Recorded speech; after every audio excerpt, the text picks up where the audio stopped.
山海之我缓缓落下帷幕，很多观众以为这不过是又一个普通电视剧的结束。故事结束了，人物谢幕了，情绪也该随之散去。但真正击中人心的，并不是剧情的结局，而是谭松韵那一篇长达数千字的告别文字。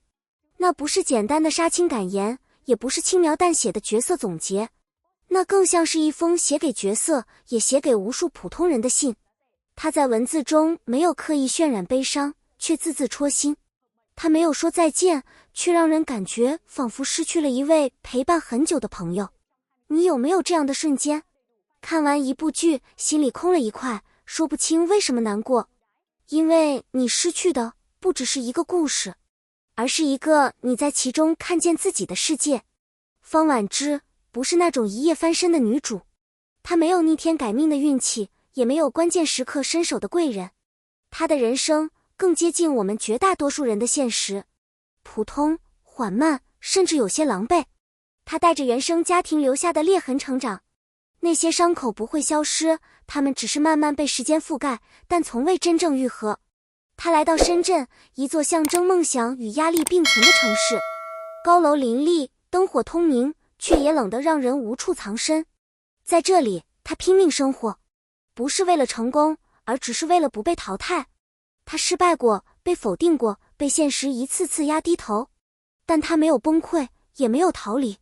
她做了一件最难却最普通的事，继续往前走，不是奔跑，不是飞跃，只是一步一步挪着前进。很多演员演角色是扮演，但谭松韵更像是生活过。她用自己的身体承载了方婉之从20岁到50岁的全部重量，20岁的敏感与不安，30岁的挣扎与妥协，40岁的疲惫与坚持，50岁的沉静与释然。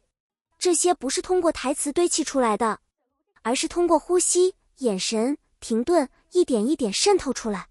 他没有用大哭来表达痛苦，没有用激烈来制造情绪，他选择收，而恰恰是这种克制，让情绪更锋利。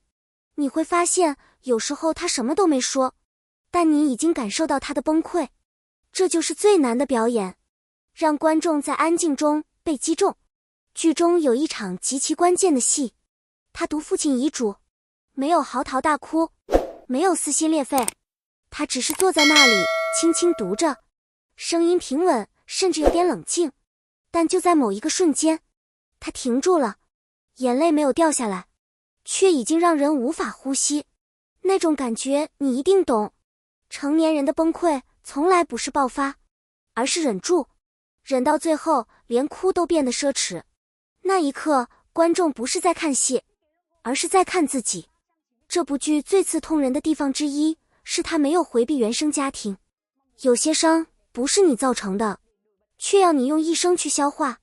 缺失的爱，冷漠的回应，压抑的成长环境，这些东西不会随着长大自动消失，它们会变成性格的一部分，变成你做选择时的犹豫，变成你面对世界时的不安。方婉之没有复仇式成长，她没有突然觉醒，然后反击一切，她只是接受了这些伤口的存在，并带着他们继续生活。这才是现实，不是所有人都能逆袭，但每个人都可以坚持。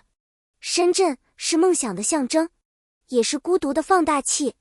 在这座城市，你可以看到无数灯光，却找不到一盏属于自己的。你努力工作，拼命生活，却很少有人真正关心你过得怎么样。方婉之的孤独不是没有朋友，而是没有依靠。她可以笑，可以说话，可以正常生活，但在某些深夜，她是完全一个人。这种孤独不是戏剧化的，而是沉默的。你不会崩溃，但你也不会真正快乐。她没有逃离这座城市，也没有选择极端，她只是继续留下来。因为现实里大多数人没有退路。我们从小就被教导要成功，要优秀，要出人头地，仿佛只有站在高处，人生才算有意义。可现实却是，大多数人都不会成为顶尖。我们不会被聚光灯照亮，不会被万人瞩目，我们只是在人群中安静地生活着。那么，这样的人生是失败吗？方婉之给出了一个完全不同的答案。她没有惊天动地的成就，没有逆袭的高光时刻，她的人生甚至有点慢，有点笨拙。但正因为如此，她才更真实。她每一次选择坚持，都是在和命运对抗。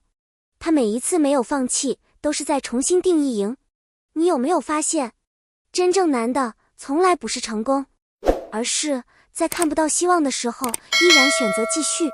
那种日复一日的努力没有人看见，那种默默承受的压力没有人鼓掌，但你依然没有停下来。这不是平庸，这是另一种形式的勇敢。我们总以为勇敢是大声反抗，是改变世界，但其实更多时候，勇敢是在没有被理解的情况下依然坚持做自己，在疲惫不堪的时候仍然选择明天继续出发。也许你现在的生活很普通，也许你觉得自己没有成就，但请你认真想一想，你经历了那么多困难，还能走到今天，这本身就是一件值得骄傲的事。平凡从来不是失败，放弃才是。为什么谭松韵的那篇告别会让那么多人落泪？因为他说出了一个很多人不敢承认的真相。我们其实都很孤独。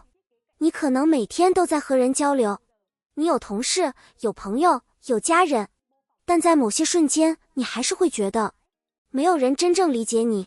那些你没说出口的压力，那些你藏起来的脆弱，那些你假装没事的夜晚，只有你自己知道。而方婉之的故事就像一盏灯，它没有照亮整个世界，但它照亮了你心里最黑的那一角。它告诉你，原来不只是我一个人这样。这种被理解的感觉比任何安慰都更重要，因为孤独最可怕的不是一个人，而是你以为只有你一个人。当你看到有人和你一样，也在挣扎，也在坚持，也在慢慢前进，你就会突然有一点点力量，继续撑下去的力量。所以，如果你现在正在经历低谷，请不要急着否定自己，你只是走在一条不那么容易的路上，慢一点没有关系，累一点也没有关系，重要的是，你还在走，而这条路上其实有很多人，他们可能和你擦肩而过，可能永远不会相识，但你们正在同一个世界里，用各自的方式努力活着。所以，请再坚持一下。也许某一天，当你回头看时，你会发现，你早就已经比自己想象中更坚强。结尾互动与号召增强版。如果你看到这里有哪一句话击中了你，欢迎在评论区留下来。也许你的故事会成为别人黑夜里的一点光。谢谢你愿意听完这个故事。如果你喜欢这样的深度内容，记得点赞、分享并订阅频道。我们会继续讲更多关于普通人的故事。下一个也许就是你。